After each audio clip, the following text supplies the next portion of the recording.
Alrighty.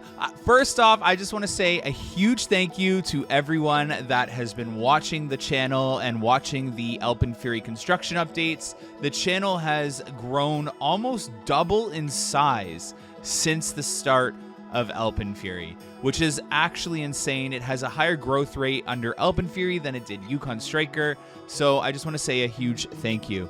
With that in mind, I am less than 600 subscribers away from hitting a huge milestone of 30,000 subscribers, so I am going to be doing a giveaway in this video. If you are subscribed or you subscribe, like and comment down below. Make sure you like, make sure you subscribe, and make sure you comment down below for a chance to win a ticket to our July 30th event. So I'm giving away 2 tickets to July 30th, and who knows, maybe I'll end up giving away more. But right now I'm going to start off at giving away 2 tickets to July 30th event for those that are subscribed, have liked, and commented down below. So a huge thank you for the massive amount of support under this. And with that said, if you want to buy a ticket to our event on July 30th, we have very few left. Ticket sales stop this Friday. If you happen to win the giveaway, I will fully refund you your ticket, by the way, for anyone that wins, and you already have one. So if you have a ticket, still enter, because you could get a full refund. But let's get right into it. What are my thoughts on AlpenFury? I want to dive deep because we've been covering this project for quite some time, and I did a couple of interviews already about AlpenFury. So a really cool question that I've been asked is, what was it like covering the project and then getting to ride it? So, you know, we've covered it for 2 years. A lot of us in this community have covered it for a couple years now, and a lot of you have been watching, and I'm sure you all feel the same way that I'm about to describe. It has been so bittersweet to finally get to ride it. Of course, I'm happy we get to ride it, but it's been sad because it's been one of the funnest projects to cover. But I was not expecting this ride to be this good.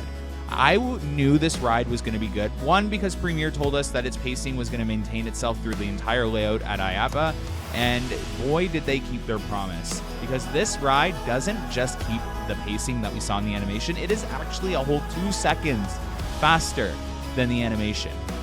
It's like Premier took inspiration from Intamin and then even added their own little intensity to it. So much so that every time I ride AlpenFury, I have no idea what just happened to me. I remember Peter came up to me after my first ride and asked what I thought about it, and I couldn't even process words, good words, descriptive words to give him to describe how amazing of a ride AlpenFury was. But I guess that's like, what do they say? Compliments to the chef when you burp after a good meal. I feel like that was that version. Not being able to talk, not being able to form sentences after riding AlpenFury was like compliments to the chef. Compliments to Peter, compliments to Premier and Canada's Wonderland for truly pulling off what we as enthusiasts have been begging for. I mean, just look at that guy on the screen right there. But nonetheless, AlpenFury truly is what I would call almost like i305 and Maverick had a baby. It's super sharp, super intense, very fast-paced. The launch is so powerful. The elements are great. The airtime's amazing. It's our first ejector airtime in the park. You get tossed. I have bruises like I have when I go to Cedar Point. It's so good. Now, I'm going to dive in deep, but I want to stress something out. I'm going to talk about a few things that I don't like about AlpenFury, and it's not actually even about the ride. It's about the area and the theming and stuff like that. But I want to talk and just quickly say that everything that I currently or have previously not thoroughly enjoyed about AlpenFury is either in the transition to being fixed or has already been fixed. So Wonderland and Premier have been working really hard at fixing any of the, in quotations, kind of like areas that are holding back the ride. So I'll start off right away and I'll go over the positives. One, night rides on this ride are absolutely insane. Night rides on AlpenFury are the best night rides in the park. It is the best ride to ride at night, and it just wakes up. It is a lot faster. It's just so much better. The tunnel is so much better at night. and you have to get a night ride. I've been telling everyone I meet at Canada's Wonderland, you have to stay to the night and ride AlpenFury. On top of that, I will say that the orange train is slightly faster than the blue train currently, and it makes sense. It has more cycles under it. Now let's get into the theming. I truthfully am not blown away by the theming. I'm not a big fan of the sign. I'm not a big fan of the art inside the fast lane building area here. It does look AI generated.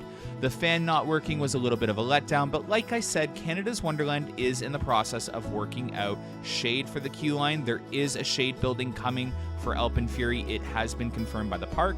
They've added a lot more fans to the queue line as well. So could we please get the fan working in the fast lane building? But that is rich coming from us fast lane users, as we are hardly in there for that long. So let's get the queue line shade, regular queue line shade and fans first. But you know, the fan in the fast lane line would be nice as well. I have heard Wonderland is also handing out free water in the queue line on really hot days, so that is really awesome to hear. I had people messaging me today about that, so that was really nice to hear that Canada's Wonderland's going even the extra mile to make sure that people that have been waiting in the queue line for a couple hours are having access to water and a lot more fans. So again, like I said, the little problem areas that I currently have with AlpenFury are being fixed or in the transition of being fixed as well. So it's one of those things that I've noticed with Canada's Wonderland is they take guest feedback very seriously. They fix it very quickly, and they do try to fix any issues as long as a lot of people are commenting. So again, I'm going to stress to you guys, if you have any issues at the park, anywhere outside of AlpenFury, just anything, food, lockers, blah, blah, blah, email the park. They take feedback very seriously, and the more people that email, the more likely they are to fix a situation. So let's get into the operations. When AlpenFury first opened, it was lackluster in terms of operations. There were pretty significant delays in operations as well, in train dispatches, and a lot of that came down to the gates. So the gates, when it first opened, took a long time to open, as you see here, even that platform. The beautiful thing about this is Premier has their programmers on site, and they've been, even to date, still to date, are on site looking for any areas to improve efficiency. So right now they're getting about 600 riders an hour, and I believe their goal is to get up to the 800. So Premier is on site working out any kinks to get this ride programmed a little better. So again, compliments to the chef. When you realize that you have an issue, you fix it, and that is what a good company does. So very happy that Premier is on site and willing to fix these little things that are holding the ride back from even more ridership. So even in the last 3 days, I have noticed the gates opening faster, the programmers are programming, and AlpenFury is getting better. I even have noticed station roll-throughs. When the train comes back to the station, it'll park for half a second, and it's moving on into the station. So that brings me to operations. Yes, like any ride, and when any park opens for the season, it takes a week or two sometimes to get into the flow.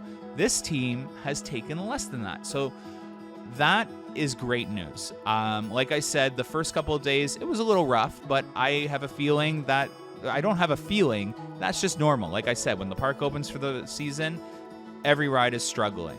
But now, like I just said, they're getting roll-throughs essentially when the train parks. So very good news. I can only imagine where we're going to be a week from now when AlpenFury has had even more time open and the team has had a lot of practice. Now, that brings me to the bins. I wish the bin system would be a little faster. It is a little slow. We are standing there waiting for the bins to arrive, as well as loading the train. The loading the train is a little difficult because I feel like we're rushed to load the bins before getting on the train. So I almost feel like I wish Wonderland went with a no loose articles policy on this ride because of efficiency. And I've been buying those $3 lockers. That's coming from someone that's been buying those $3 lockers. I really do think that they maybe need to go down the route of metal detectors and forcing us to use free lockers, hopefully, if they ever do that. Just because there have been some incidences of stuff flying off the ride and almost hitting guests. But the nets are going up, the nets are already up, and I know that Wonderland will take that seriously and fix anything that needs to be fixed. So again, the more emails that go through or the more experiences that happen, Wonderland will make adjustments to fix that. So I do fully suspect that there is a potential for lockers down the road. Now, let's get to the on-ride experience. I want to talk about speaking, what do they call it? Jumping to conclusions. I forget the saying. It's something about it makes an ass out of you and me. But I remember when we first saw and we were first discussing the launch tunnel, and we were all going, well, you know, that tunnel doesn't look like it's fully enclosed. That kind of sucks, blah, blah, blah. The launch is so powerful on AlpenFury that you don't have any time to see what's in there. The launch tunnel does what it needs to do. It doesn't need any more theming. It doesn't need anything. It's great the way it is because you are in there for half a second. It is just so intense that I mean, maybe I'm different. I never notice anything in there because I am taking half a breath before I'm outside of the mountain. So I think it's great. The ride doesn't need any more theming. It does what Wonderland needed most, and that is intensity. So overall experience, I'm going to give it a 10 out of 10 for intensity at Canada's Wonderland. It is in my top 3. I have finally made my my final thoughts about AlpenFury. It is better than Maverick, but not better than Steel Vengeance. I think my top rides are Velocicoaster, then Steel Vengeance, and then AlpenFury. At Canada's Wonderland, it is clearly the best ride in the park. Anyone who doesn't think so just doesn't know what a good ride is, because this is evidently the most intense ride at Canada's Wonderland. I don't even know how you could argue that it's not. But with that being said, there are obviously going to be people that find too intense rides like AlpenFury not that great, so they're going to pick rides like Behemoth, Leviathan, or Yukon to be slightly better, and that's understandable. In terms of theming, I'm going to give it a 5 out of 10. Maybe even a 4 out of 10. I would have liked to seen more in terms of Alpenfest. But again, for what the ride was meant to do in terms of it being the intense ride at Canada's Wonderland, I can forgive that. I know I was expecting more because of Rapterra and other rides that have recently been built, like Siren's Curse. But again, I'll forgive it because it is just exactly what we were missing at Canada's Wonderland. In terms of capacity, I'm going to give it a 5 out of 10 as well currently, but I have a feeling that could jump to a 6 out of 10, maybe 7 out of 10, as they work out all the kinks as the ride gets through its growing pains. So overall, this ride is the best. It is exactly what we needed. I do not regret us getting a premiere at all, and I know that might be eating my words. I remember when we first found out, I was a little upset. I think a lot of us were. I wouldn't change AlpenFury for anything. In fact, I won't even talk about the trains in a bad way because I'm a really big guy. Look on the screen right there. I'm a big guy. And I get 3 additional clicks. So AlpenFury has a lot more room than people realize. Yes, sliding in can be a little awkward. You know, we look like we're trying to get into our skinny jeans. But once you're in those chairs, it is a very comfortable restraint. It is a very comfortable seat. You get room, which is very important to a good ride experience on here, just having a little bit of room, but you don't need to. If you feel safer with it fully stapled, then do that. But I actually think that Premier receives a little too much hate sometimes in terms of their designs, but in terms of the changes that happened on AlpenFury's trains, they're great. I love the trains. I find them very comfortable. I have no complaints as a really bigger dude, and I think they could even accommodate someone as much as 280 pounds. And I've seen not too many issues of statuses at Canada's Wonderland on AlpenFury. So I think it's great. I think I'll give the trains an 8 out of 10 actually for AlpenFury as well. And yeah, in terms of engineering, I got to talk to a news agency today about the delays on AlpenFury, and I think they were waiting for me to talk about something, you know, clickbaity or something, you know, tea-worthy, like super like, oh, that's I can't believe that. And the answer I gave them, and this is so true, especially after talking to Santa's Village, is we had really bad weather this winter. Extremely bad weather. Obviously, there's other factors in play that I've gone over in my videos, but I'm going to go over the other factors that have been affecting the industry, and that is weather. It was a really cold, wet, snowy icy winter, and oftentimes it delayed by days the construction. But on top of that, AlpenFury had to be developed within 18 months, and that is confirmed by Premier's post today on their Instagram. 18 months from contract signing to opening day that this ride was being developed and worked on, from planning to everything. So again, a very last minute coaster in a very difficult plot of land. To develop AlpenFury over park infrastructure, they had to rework water mains and electrical lines, as well as completely rebuild and define Wonder Mountain. Its interior, they've redeveloped and completely reformed a whole new level in Wonder Mountain, as well as developing an entire electrical room to power the LSMs on AlpenFury, and then completely have to build airflow into the mountain with ventilation, and then an elevator for Thunder Run, as well as the foundations and all that for AlpenFury. So it's a very complex project, and I will take it being open in July. Very thankful it opened. The wait was worth it. It's absolutely amazing.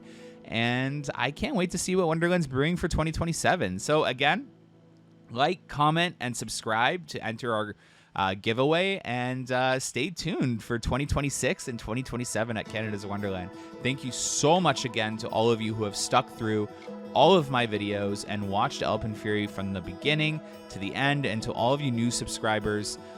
Just in the last 28 days, we've gone up nearly 700 subscribers, which is absolutely insane. So if we could hit 30K by the end of July, that would mean a lot. So thank you so much, and have a good one, guys. Bye.